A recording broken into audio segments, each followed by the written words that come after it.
So really what I wanted to do was you and I started talking to go through the time that you spent on the Rehabilitation Project Force working at the Bridge Publications building that they have in Culver City. And I wanted to just take a minute to record your reflections and kind of testimony about what you remember from that time. Then we'll give a little bit of a backstory as to how you ended up there, and then what you were exposed to when you were doing the renovations and demolition work there. Does that sound good to you? Yes. Okay, great. So you used to be employed by the Church of Scientology, correct? Yeah. I worked for them for 35 years. Okay, and I remember you, I believe, started working for the organization in Los Angeles in, was it 1987, 88 timeframe? Yes, that's when we went there. Right.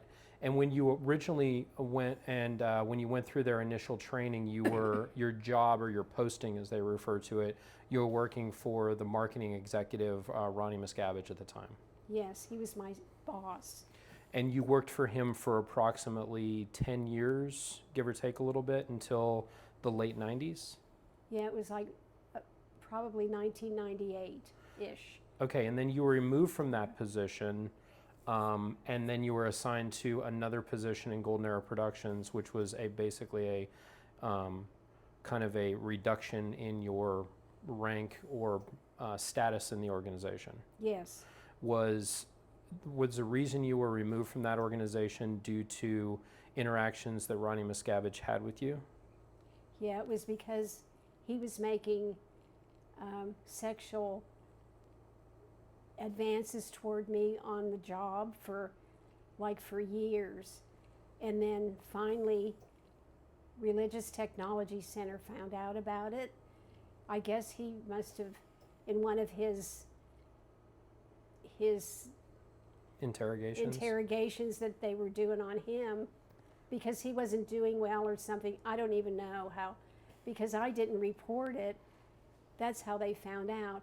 Then they started interrogating me, and then they got rid of me out of exec strata because of that. Right.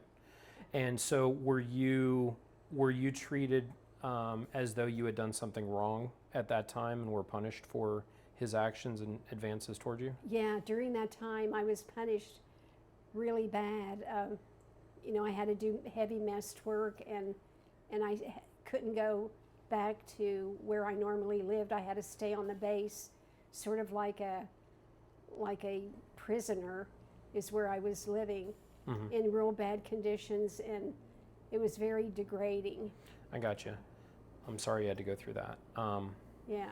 Well, and that went on for a number of months, correct? Yeah, it was months. And then at one point you were then reassigned and worked down in Golden Era Productions on basically as a VIP steward, taking care of VIPs and people that worked for Religious Technology Center or were guests of Religious Technology Center and Golden Era Productions, correct? Yeah, because I had high qualifications for that particular duty that I would be doing. They needed somebody because the person that was doing it for some reason got taken off, and they needed somebody right away. And I was able to fill that post, and so they put me on that. Anyway, I did a good job on it, even though I ended up going to Gold. Yeah, which is a lower organization than you were before. Which is a lower organization, but I enjoyed it a lot. The job itself, you at least had some degree of job satisfaction there. Totally, it was really great, and I loved taking care of people. Yeah. Yeah. So when you were working there, how was your physical condition at the time? I know that job was physically demanding. You had to walk a lot. You had to do a lot of physical labor. You were in your late 50s at the time. How were you getting along at the time? I was in good shape, and I never was. I never had to go to the doctor for anything or anything like that, so I didn't have any physical problems at all. Did you have any breathing problems? No. Did you ever have any problems where you weren't able to keep up, either walking or doing the requirements of the position that they put you in there? No. I Okay. would carry heavy bags of laundry from, it was called, these little it was like a little village we called the G's. I would have to carry that sometimes on my back all the way back to the main part of the The property up there? property, yeah. And I could carry it, and it would be, because I didn't have a golf cart or anything to get around on. If I remember properly, that was at least a half-mile walk. Yeah, and I would have to walk down there and back every day, and also when I would go for food or to eat my meals, so I did a lot of walking. So it's safe to say that you would walk miles a day normally, Yeah. and with that also carrying things. Hmm. How many brothers or sisters do you have? I have 4 brothers and 4 sisters. There's 9 of us all together. And does anyone else in your family have any pulmonary issues with breathing? No, So out of all your 9 brothers and sisters, do any of them use supplemental oxygen? no, they Um, don't. Okay. How old was your mom, my grandmother, when she passed away? My mom was 97. Okay. Yeah. So she lived a fairly full life. Yeah. Did she ever have any breathing issues, or was she ever having to be on supplemental I can't oxygen? ever remember her being sick about anything. Okay, so we have fairly good genetics when it comes to that. Yeah, Now you currently are using supplemental oxygen. yeah. What happens if you are not wearing supplemental oxygen just in your day-to-day activities now? Oh, if I don't, my oxygen level will go down below 90. It'll be hard for me to breathe, and my fingernails are turned blue, so I know that I better get back onto the oxygen. I'm wearing it right now, and I have to wear it like when I go to bed, because if I don't, like when I recline, my oxygen level will go down. I just didn't want that to happen. The doctor made me, prescribe that I use it during the night, and then I use it during the day. Sometimes I can get away with not using it, but a lot of the times I have to be on it, like right now. Gotcha. And do you get short of breath walking around if you don't use it? Yes. Do you get short of breath just having conversations if you're not using oxygen? Yes. I can't talk a lot, or I run out of Run out of air? run out of air. Now, I noticed you had a bit of a cough. Can you explain what's going on with that? Well, I have a cough because I somehow developed something wrong with my lungs. They call it bronchiectasis, and it's like a stretching of the bronchial tubes that they don't have any way to fix it. It's just something that happens, and it's not repairable. Yeah. And what happens is then mucus settles in there, and I have to cough up this stuff every day. I have to do the nebulizer with 2 different kinds of solutions to make me cough that up. If I keep doing that religiously, it keeps it pretty much in check. If it gets out of control, are you prone to infection or problems? Yeah, I have to. If I don't do that, I'm really prone to get pneumonia very easily. I've had COVID 2 or 3 times, I believe, and it's dangerous when I get something wrong with my lungs. Yeah. Okay. So we went from this point where you were doing. Sorry. Go ahead if you need a cough.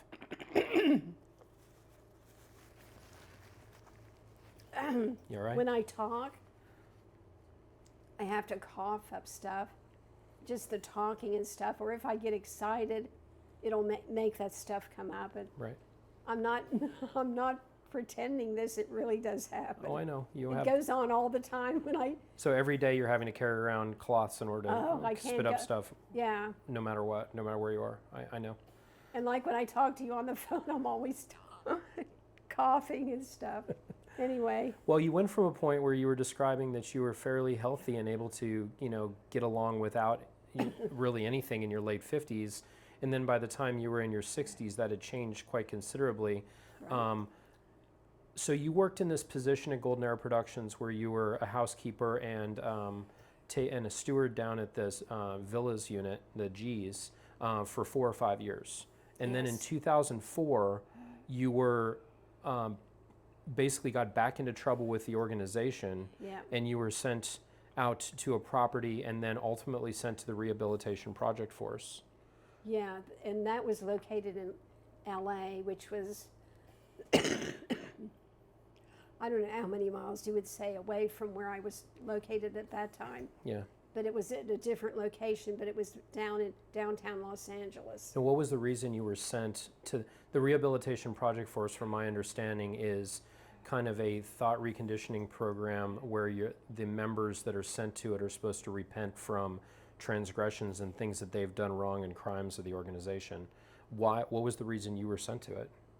Well, I was sent to it because, I told you earlier, I got taken out of exec strata because my boss was making sexual advances at me and things like that, and then it got caught, Mm-hmm. and then they kicked me out of there, and then now at this point they were trying to get people off the base because David Miscavige, who's the senior of the whole Scientology, was trying to clean house on people he didn't like. So they were trying to get rid of me, and the only thing they could remember that I did was this thing with his brother Ronnie. So that was why I ended up on the RPF. It's called the RPF, the Rehabilitation Project Force. Right. And prior to going down to it in 2004, you were brought out to a property and isolated from the rest of the community up at Golden Era Productions. Yep. And you were kept out there for multiple days before you were sent to the Rehabilitation Project Force. And Scientology claims they had you sign documents at the time that says that you would never be involved in any lawsuit or have any fault with Scientology. Recently, do you remember that happening? Yeah, it was horrible. They put you like in a dark room with big lights shining on your face and asking you all these questions. It was sort of like almost like I felt like I was in a concentration camp or something. Like how you might imagine a prisoner of war getting questioned about stuff. Yeah. And thinking if you said the wrong thing, you might get shot. That's how I felt. I totally can tell you that's how I felt. So I was like shaking in my shoes. You felt fearful for your life and well-being? Yeah. Okay. I thought, how did I get myself into this? Right. Now, I know there was probably a number of people involved because you weren't the only one that they were doing that to. There were dozens and dozens of people in the Yeah. same situation. There's one individual, his name is Chris Geider. Yeah. Do you remember Chris? Yes, he's the one that came and talked to me. Okay, so what was Chris's position or what was Chris's responsibility?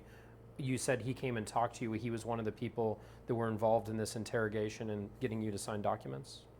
Yeah, he was like the MAA, the Master at Arms from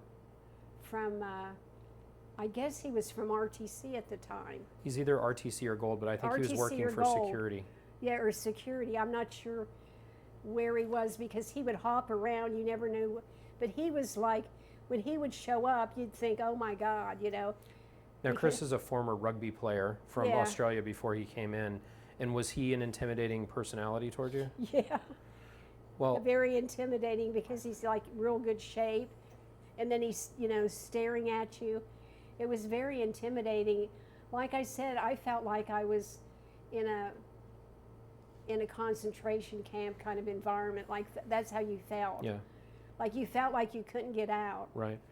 Recently, I found out that Chris Geider he's left Scientology, and I was able to contact him by email, and I asked him about this situation, and he sent me a response back, and he said, most definitely, you were coerced at that time into signing any documents, and there was no option for you to be provided anything other than to sign those, the situation you were in. So he has gone on the record to say that you were forced and coerced into signing those documents prior Yeah. to going to the Rehabilitation Project Force. Absolutely, because like if you got a gun on your head, what are you going to do? And then you have like a lawyer sitting there, Mm-hmm. and then you have him coming and having you you around? get around. We call it 8C, but whatever, you know what I mean. So he's physically leading you and Yeah, pushing you into the come room with and me. sit down Yeah, and putting and hands then on he you? takes you to this other room with the big lights and the lawyer sitting there. The lawyer, there's a lawyer sitting there. So were you provided a lawyer or any counsel? No. Okay, so this was a very one-sided situation. He tells you what is expected of you and what you have to do, and when you go down to this place that you're going to go, or if you leave, this is what you have to do because, or else. Okay, gotcha. So following this, you were sent down to the Rehabilitation Project Force. Yeah. And you were down there with a number of other people from Golden Era Productions? Yeah, there was probably, well, the whole thing altogether, all of us was 250 people. There was probably 200 people from Gold in and out of the place. And Can where you imagine? I know it's quite a lot. Where were you all physically located in terms of where you would sleep? We were all physically located on the second floor of the main building, the West Wing. That would be the main complex building, the Cedars of Lebanon. That blue building. Blue building of the iconic Scientology building in Yep. Hollywood. With a large Scientology sign, you would be on the west wing of that building, second floor. Second floor. And they had over 200 to 250 people on that floor. Yes. So in your room where you lived, how many people were actually living in that room with you? The first room that I was in, oh my God, how many people? So you had a roommate, or or it was your own room? No, it was multiple people. The first room. Are you meaning the first room I was in when I first got there? No. Like, so the room that you finally settled into, did you have roommates? Like, how many people were in it? Were you on bunk beds? Like, what was the living condition similar to?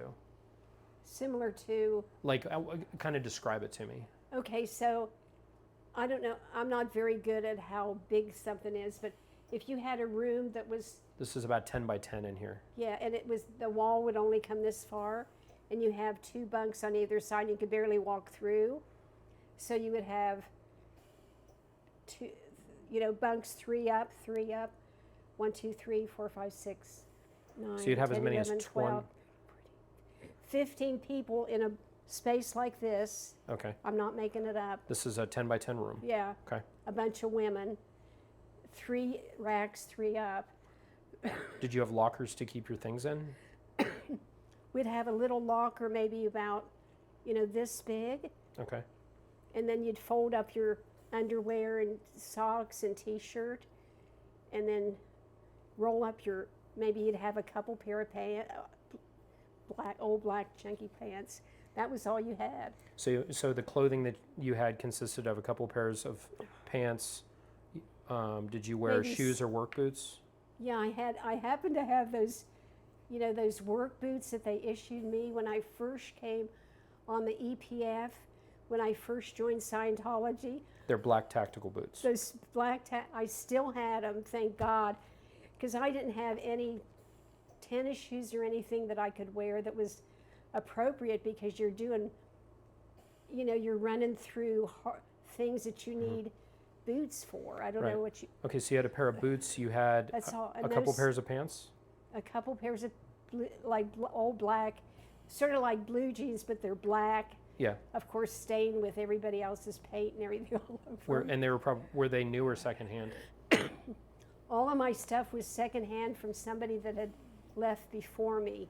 Okay. So they just save. If somebody leaves or graduates, they save those clothes, and you get issued old clothes from them. Nobody gets anything new. And then would you wear T-shirts?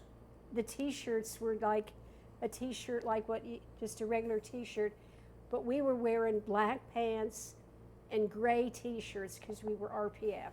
And then did you have a sweater or anything? I had a sweater that I found somewhere, and it was gray, and it was one of those zip-up ones. Okay. Well, did it have a hood or something, like a little hoodie, or was it just one without a hood? One without a hood. Okay, so That's all I had. So you were in these living conditions that you described, and with this amount of physical belongings. How long were you in the situation where you were living like this in Los Angeles? I went there in March of 2004, And then I got off that program. It was like 2010. Okay. So late Sorta like- 2010? Yeah, like late, it's like springish summer. I was trying to get off of it then. It was 2010. Okay. So Yeah. you were on it for roughly 5.5 to 6 years. Yeah. So quite a long time. Yes. Okay, so when you were on that program, the program would consist of what they would refer to as redemption time, and then you would also do physical labor. So the redemption time, that was when you would either study or do the Scientology auditing and security checking, Yeah. correct? And then your physical labor that you would do, how long would you do that? What was your normal schedule like? Okay, so the physical labor, like first we would do stuff in the morning, like right after breakfast, we would have to do projects that you just go outside, and they would be real fast ones, but the purpose of them was to clean up the outside of the services orgs, and also we would do the toilets for them. Okay, so you would clean up and get ready all of the organizations and public areas around L. Ron Hubbard Way Yep. to get ready for Scientologists to Yeah, come and and pay? it included doing the toilets for those places like AOLA, ASHO, and I can't think of the other. So there's AOLA, there's ASHO, and then there's LA Day. LA Day, we would do LA Day too. Yeah. So some of the project orders would be inside to do some things to get ready for the public, which would be the toilets and things like that. And then they would also be outside stuff. Like sweeping, cleaning the Sweeping, grounds. cleaning, making sure because in this fall there's leaves that fall down, and anyway. But you wouldn't believe how, like, we were like the squad that just can go in and out real fast. We were like Well, there's 250 of the you, Green plus you're all Berets. working really hard to go in, go out, and We then knew the whole trick. and so then you would get done with that early morning, and then you would have the rest of the morning that you were on this study. Yeah, like after and, breakfast, we would have that project that would be less than an hour, because we were always made sure. We always had to make sure we weren't anywhere when the people that the staff, when the staff start waking up, we had to be out of there. We couldn't be around them. They couldn't see us. We couldn't be in any bathrooms or anywhere. So we had to be undercover all the time. Gotcha. I don't know if you can imagine living Yeah. like that and you couldn't speak to anybody. So you had no rights or inclusion in a group. No, you were like a low life. Gotcha. So they didn't really value you as a person. You were more, you were the lowest of the low. Yeah, because you're doing all the stuff to make the place right. Right. And you felt bad because you had done something wrong. So they make you feel even worse. In this case, your crimes were being sexually assaulted by your employer. Yeah. And that's what you were put through this sort of thing for a multitude of years for. Yes. Okay, so when you go on to other manual labor later in the day, so you earlier had explained to me that you went on to this studying and interrogations that are, basically done in a kind of more of a comfortable setting. You would do that for the entire morning, and then around lunchtime, you would then go back to work. And then that work would continue through the afternoon into the evening. Yeah, until 10 o'clock at night. So you would basically at noon or 1 o'clock. Yeah, noon you'd have a fast lunch. How long were your lunch or your meal Half breaks? hour. Half hour. Okay, Yeah, and then you and go you'd and have work. to be out of there before the staff start coming in for So their that's cleanup lunch. time. Get your stuff, eat it, and clean it up, and be out of there before the next people. You can't Okay. leave a mess or you're going to be in trouble. So then, let's say from about 12:30 until 10 o'clock at night, with probably a half-hour meal break in there for dinner, you are then doing manual labor again. Okay. So, early in the program, there was a renovations project. Early in the time you were on this program, there was a renovations project going on for an organization referred to as Bridge Publications. Yes. Are you familiar with Bridge Publications? Yeah, it's like where they print all the books and stuff. And this was the hottest project, and it was top secret. Was it important for the church? Yes, it was really important for the church because before, the church had to print all their books and all of their, anything that they were producing with outside printers or whatever. And it was just costing a lot of money. And it was, and they wanted to be in control of that so that they can get more done. So they can get more done, and then they could also control the costs on it and not have to pay as much for the product. Absolutely. Did you notice after they were done with this, did the cost of materials decrease because they were able to actually produce them in-house, or did the cost remain fairly high for books? It was the same? The same. I couldn't see any difference. But see, what happened was Miscavige was redoing the books and all that. Yeah. So he was trying to get this place done so he can print all those books there and not have to go to outside vendors to do it. So this was always, we thought, oh wow, we're going to be taking care of something for the church, and we'll be forgiven for all of our sins and everything because, you know, we're helping with this big project and it's secret and they're letting us in on it.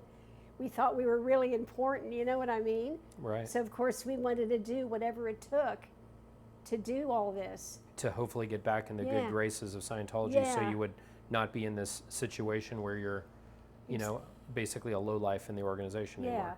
I wanted to make up for everything that I did. That's why I told Chris Geider I was staying. Okay. Because they were going to kick me out. And I said, no, you're not.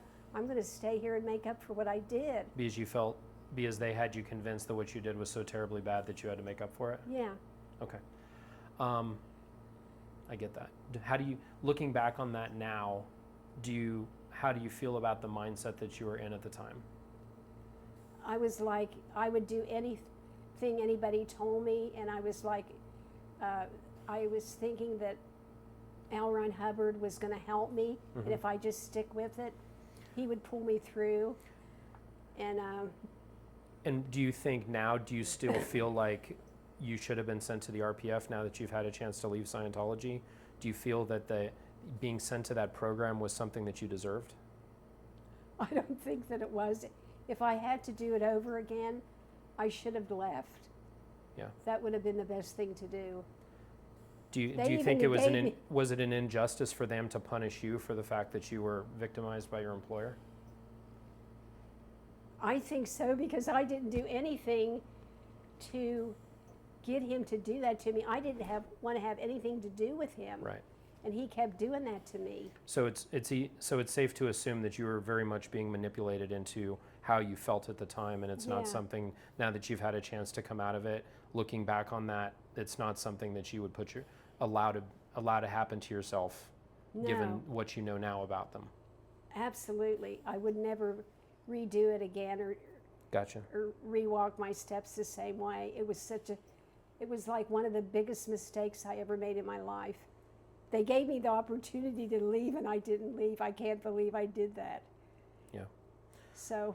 Well, now that you're on this program, you're working for them and you're doing things that are benefiting them. So let's talk a little bit about some of the renovations that you're doing at this location. So the Bridge publications, I printed off some pictures that were online from the Church of Scientology for their Bridge publication. I believe it is located in Culver City. Yes. So that was a new purchased building that they didn't previously own. Was it a newly built building, or was it one that needed renovated? It was one that needed renovated. It was an old building. And when we arrived there to help get it renovated, whoever was in there had just moved out, so we had to redo the walls, and we had to tear out it had asbestos in the ceiling, and so we had projects to go in there and do that cleanup before they could, fix it to be a printing plant. Right. So for the demolition, so they were using you for the demolition work to take out all the stuff that was in that building. This workforce of basically people that are, fallen out of favor with the church. Yeah, there were a whole bunch of us. So there were hundreds of you that were being able to work out there. So you mentioned that there was a bunch of clean out and demolition and asbestos removal. Yeah. So they used you in order to remove the asbestos from the building? Yeah, we would be on projects. Mm-hmm. They'd drive us out there from the main building. This was all secret, so we were excited about it. Mm-hmm. We'd go out to the main building, to where Bridge was going to be from the main place. And then we would stay out there. We would get out there like early in the afternoon. They'd bring food out to us, and then we'd stay out there till like 10 o'clock. No, it'd be like 9 o'clock they'd pick us up, and then we'd That way you would be back at be by 10 the main o'clock. complex? Yeah, so we can clean up in the showers. Gotcha. So when you were, you said you were doing asbestos removal, where was the asbestos? The asbestos, when I was on the project, was up in the ceiling. So the big warehouse area, because this is a large warehouse, it's probably 50,000 square feet, was the entirety of the warehouse ceiling covered with asbestos insulation? That's what I thought, yeah. Yeah. So you were having to go and remove it. What was your position on it? Because the ceilings in that building, they look like they're about 20 feet off the ground. How were they removing it? They had cherry pickers, and the guys, the boys that were on the different teams, everybody had a team. Mm-hmm. The men would drive those around, go up there and knock it down. So what were they using in order to knock it down? I have no idea. Were they did they have scrapers? Were they pulling it off by hand? It looked like they had something that they were... Like some sort of poles and scrapers in order to pull it off the ceiling? Yes. So that's what I remember. So I have some pictures in the back of that based off the asbestos you were describing to me. Yeah. This looks like it is a kind of a sprayed-in asbestos material. A few more pages back, Mom. There you go. Yeah, a sprayed-in asbestos material. That's what it looked like. And then when it came off, can you describe how it looked? It was like this other picture. It was sort of like fluffy stuff. Kind of fluffy? Yeah, kind of fluffy. It wasn't hard. Was it kind of lightweight and fluffy? Yeah. Okay. It was hard to get. We had to put it in. We were putting it in these huge garbage bags that they gave us. Now, the men that were on these scaffolding or these cherry picker scaffolds that were moving around, they were pulling it down off of the ceiling. Where were you? And we were down below them. So you would be underneath them as this stuff is coming down from the ceiling. And we're trying to be as fast as we can. Sorry. It's okay. We would be below them. So they're up here, if you can imagine. They're kind of a little ahead of us, but they're knocking it down. And then as they're knocking it down, we're just going right after them and cleaning it up. So it's sort of like falling on us. Was the material falling down on you, or the fibers of the material? Would it get on your clothing? Yeah, yes. Would it get in your hair? It'd be in our hair. It'd be all over our shirts and stuff. I'm guessing you were provided protective equipment in order to handle the asbestos removal. We didn't have anything on us. So you weren't provided like work suits or anything in order to seal your clothing off from the exposure to the asbestos? No. Did you have gloves? We had gloves, yeah. I remember having gloves. Okay. Did you have a hat or anything that you could wear over your head? Like some sort of face shield or anything to keep the asbestos out of your eyes or out of your hair? No. Were you given masks? We didn't have masks. No. Like N95 masks or respirators that were able to give you filtered air in order to not get asbestos exposure? No. So is there a chance that you potentially could have inhaled some of this? I'm sure I inhaled it because, like when you'd blow your nose would be full of black stuff that came out. Uh-huh. From dust and stuff. And you could just perceive it, you know what I mean? Right. It was just dirty. So you were covered with dirt and fibers from Yeah. the removal of this insulation? Yes. Okay, so how long did the removal process go on for in terms of, was it something that was able to be accomplished? Because you mentioned before, like cleaning up L. Ron Hubbard Way, you guys are able to get through that fairly rapidly. Is Yes. this something that was able to get done just in an afternoon? No, or did it was days or a week or so. So multiple times of exposure doing the same Yeah. thing until the entire warehouse was cleared out of it. Yep. So as this stuff would come down, was the building sealed from the outside world, or were there open doors or the loading dock or anything like that? Well, the loading dock at the back. This would be the loading dock that would be on the the west side of the building. Yeah. That was where you were. That was where the Where material we was would have coming to out take it because that's where the dumpsters were. So they had large roll-off dumpsters, like industrial-sized construction dumpsters, in order to put this material Yeah, into. they'd have it pushed up against there just like it would be a, like the semis would come. Yeah. They'd have the dumpsters there. Then we could just take the bags and throw them in there. Okay, so the loading dock door would have been open, and you were basically putting the material from there out into the dumpsters. Yeah. Sometimes they'd kind of pull the loading dock door down a little bit, because But it wasn't. Was it sealed or like closed? And no, because then when you want to go in and out. But because we were the RPF, we were it was kind of everything we did was always secretive or out of sight and all that kind of stuff. So they were kind of hiding the fact that you guys were in there, so people on the outside wouldn't see you. Probably. To a degree. Yeah. Okay, so I'm guessing working all afternoon, and this is in Southern California, was this during the cold part of the year? Was it hot outside? Like, what do you remember the weather being like? I remember it wasn't cold. And when you go outside, like when the bus would come to pick us up, we would just be patting ourselves down or kind of shaking it loose and getting out of your hair so that you're not all dirty. I'm just going to make sure that yeah, mic sorry. stays right there. No, that's fine. You're getting expressive. I like it. You know what I mean? Yeah. So you're trying to get it off of you, but... Yeah, so you're trying to get it off of you. But so you remember it being warm.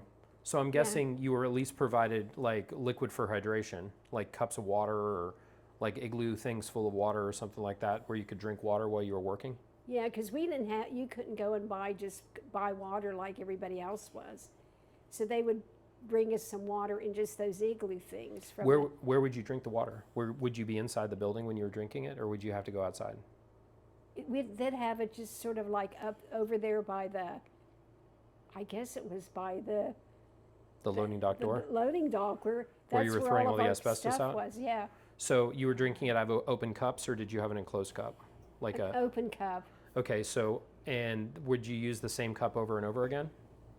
Yeah, you'd have to use the same cup and just put your name on the cup. So you would go back and forth from working on the removal of asbestos, and then you would use that cup, drink, put it back down, go back to work, and then you would find your cup again. Yeah. So there's a chance that that cup was in the same area that you were doing the asbestos removal.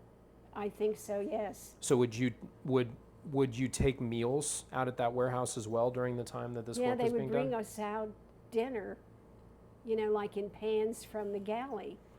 Would you eat outside, or would they have you eat inside the warehouse? We would eat standing up. You can walk outside a little bit or just sort of like stay there. Okay. But you would eat, but you wouldn't have a chance to necessarily clean up before you ate? No, you didn't have anywhere to clean when you up. get done, I'm guessing that whatever, paper plates and stuff would probably go in the same dumpster as the asbestos, right? Yeah. Okay. It just goes... Everything goes in the same pot. Yeah. Yeah. And you try to clean that up because they have to take the pans back to the galley. So anything, we would just clean that off, put that in a plastic bag, and the pans to go back to the galley in a plastic bag, and put it in the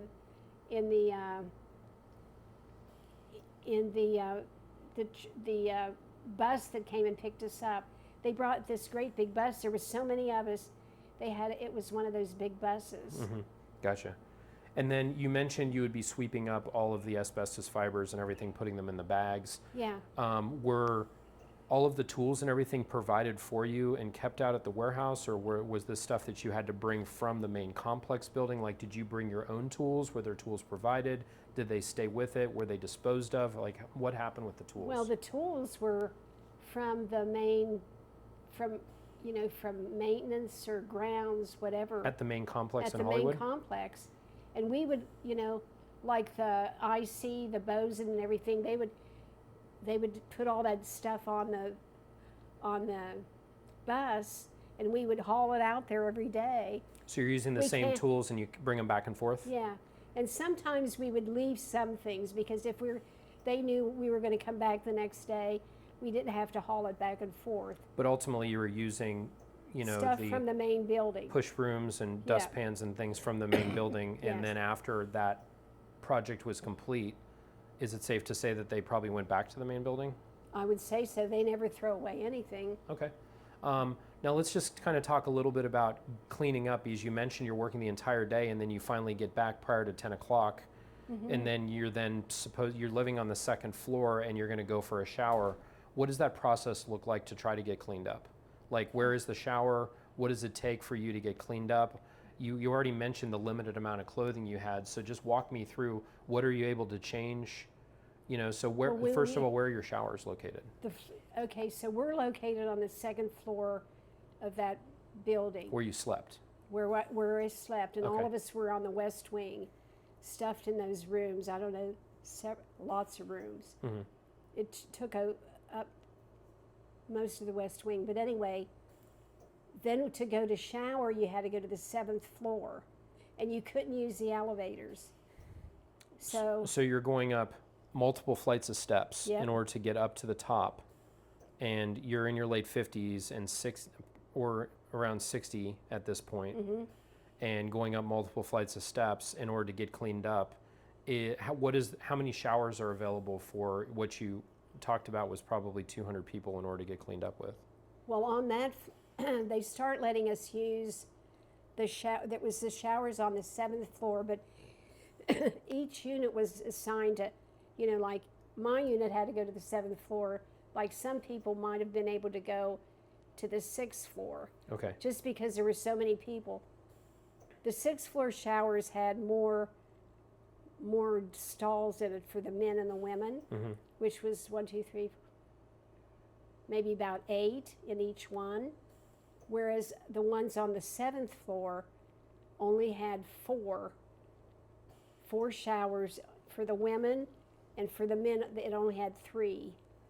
Okay, so if you can imagine, all told, you know, you explained to me probably, you know, less than a dozen for any given, you know, either male or female. And then how much time, so now you're trying to get, let's say if you're trying to get 125 people through that shower, how long do you have to do that? we have, well, if you get home, when you get home, then you have to unload, you know, the pans for the galley. Everybody's in charge of something. How much time? Yeah. When you actually get to the point of showering, like to get all those people through the shower. Hour. A half hour to get everyone through Yes. showers. So you're bringing up are you still wearing your dirty clothes? You're still wearing your dirty clothes. You go and get your clean clothes and bring them up with you? You run into your little locker, get a shirt, get underwear, get socks, Your towel and soap? and your towel and soap. That's about it. So you bring all that with you upstairs, shower, and then clean off and dry off, and then get dressed in your clean stuff, and then but you're having to still put back on your dirty pants, right? Okay, and then potentially the same sweatshirt? Yeah, the same sweatshirt, because I only got my clothes washed once a week. Okay, and then you would go back down and then be able to then go to sleep. Now, where would all of the dirty You go to stuff? muster, and then you go to sleep. Now, all your dirty stuff that had the asbestos fibers on them, where would that go? Because All you that- already explained to me a room where there's upwards of 15 women living in this one room. Would all of your dirty clothes stay in the room with you? Yeah. So would everyone have like a small laundry bag? Yeah, you'd have a bag, but the bag's made out of cotton, like an old pillowcase or something. Okay. So you'd put everything in there. And then, I know that sounds pretty primitive, but that's the truth.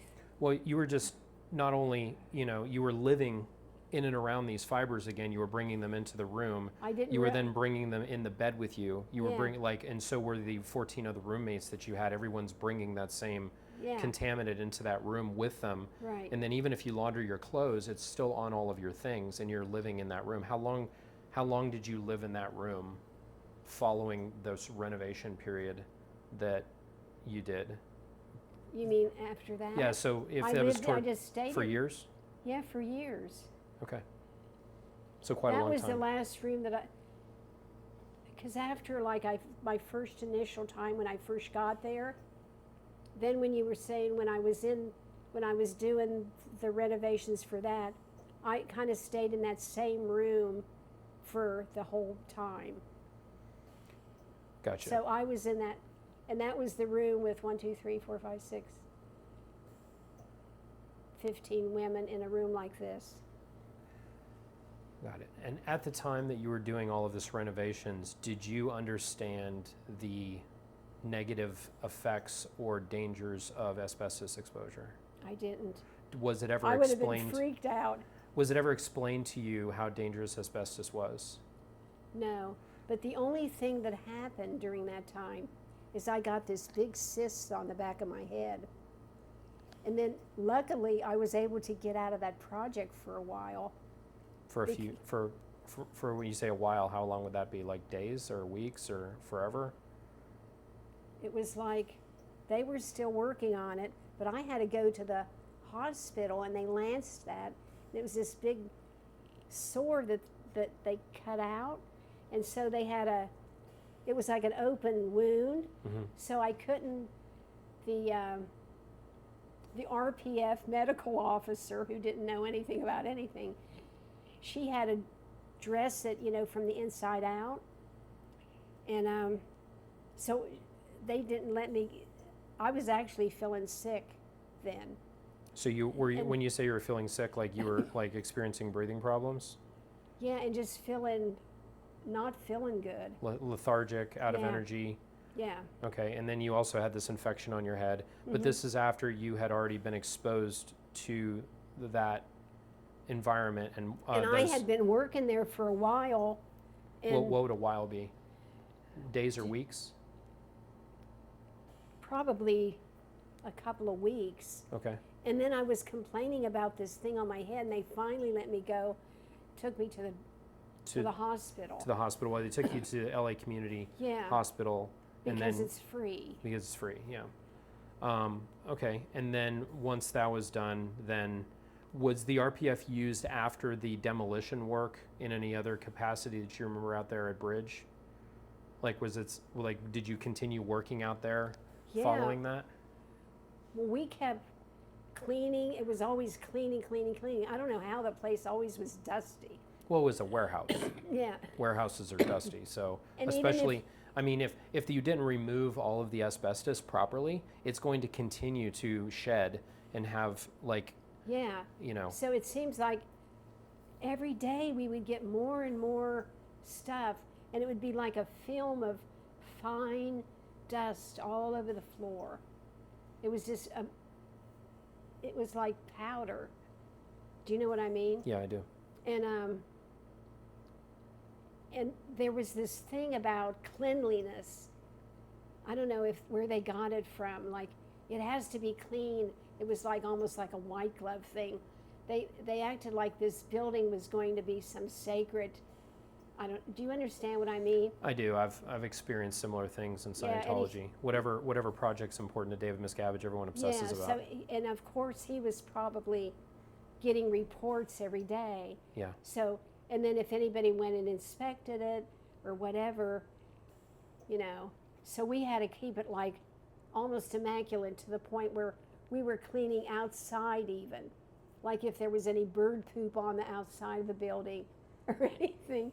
This might sound totally bizarre, but that's how crazy it was as far as taking care of the thing until they finally start putting up the walls and spraying it. Like painting it and painting fixing it, the getting floors it and ready for. But until we got the shell of it cleaned up, it was we were doing all the dirty slop work. Gotcha. Like down in the bouges type thing. So that went on for a number of weeks or months? I don't know if it went into months, but it was weeks. Definitely It weeks. could have been months, maybe a month, I don't know. But quite a long time. To get it all ready for that. I'm sure sense of time is hard when it's Groundhog Day every day because it's not like you get weekends or anything like that. No, every day is like the same day, and you're going out there. And then, like I said, then I got sick and everything with this, and I kind of got a little bit detached from it. It's but that's what I remember. Yeah. That's the truth. Absolutely. Well, thank you for telling me that.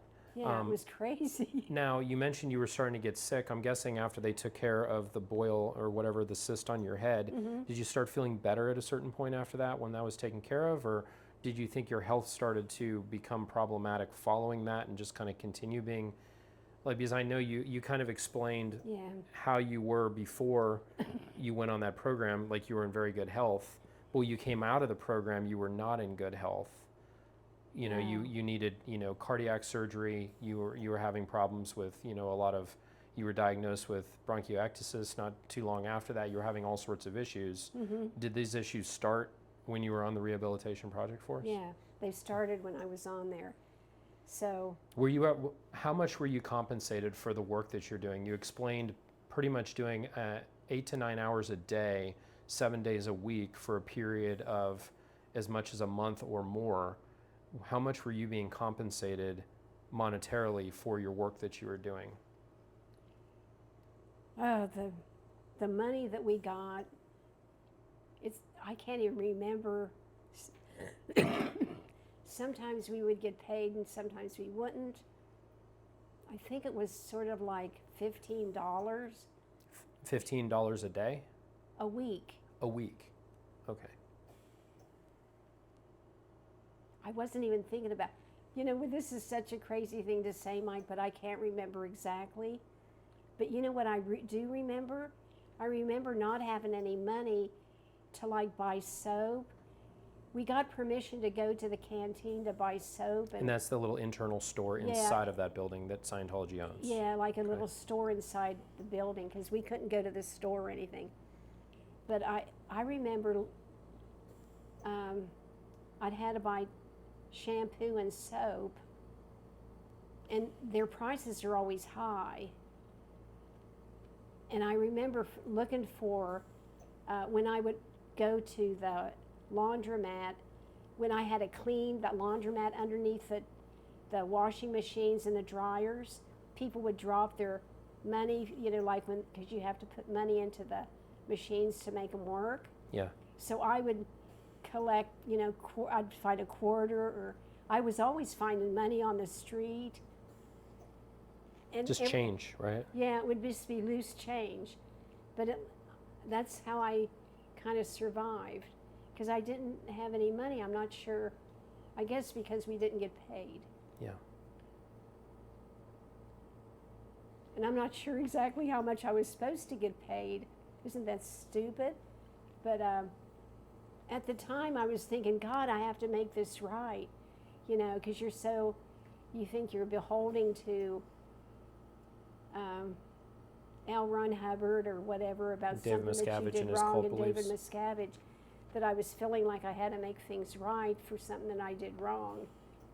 But anyway, if I had to go back, if I knew then what I know now, I was totally brainwashed into being in that cult. Yeah. But that's what I did, and it was crazy, but that's what happened. Gotcha.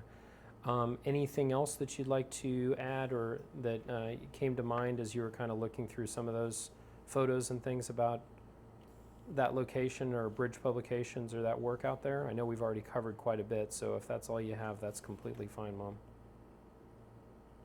I never got to go back and actually see it in real life, like what it looked like after. After it was finished? Yeah. So after all that work, you never got to see the finished product? No. We would just see it on videos or something like that. And I was proud that I helped to get that building done, at the time. Because I was thinking, we're, printing those books and they're redoing the books and everything's going to be much better. And I helped do it, but I just got lost in the confusion, I guess. Yeah. When you write it down when you had to do your liability formula, when you're trying to get off the program, it all doesn't seem like it was such a big thing, but when you were doing it every day, it seemed like a big thing. Right. Isn't that funny? Yeah. But then when you say, this is what you did, it doesn't sound like a lot. Right. Anyway. Gotcha. That's what happened to me. Well, thanks for telling me. All right, I'm going to go ahead and stop the recording. Okay. All right.